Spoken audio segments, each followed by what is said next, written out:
جو شخص موسیٰ علیہ السلام پر 3 بار درود و سلام بھیجے اس کو سانپ بچھو نہیں کاٹ سکتا۔ والدین کی طرف دیکھنے سے نظر میں اضافہ ہوتا ہے۔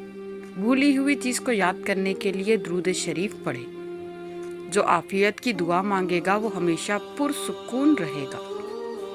کھڑے ہو کر شلوار پہننا انسان کو سنگ دل بنا دیتا ہے۔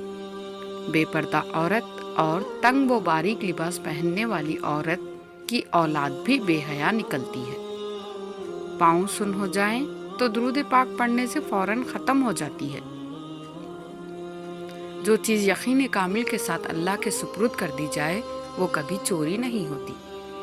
جو دن میں گناہ نہیں کرتا اس کو رات میں مصلی پر کھڑے ہونے کی توفیق ملتی ہے۔ جو دن میں گناہ کرے گا وہ رات کو تہجد نہیں پڑھ سکتا۔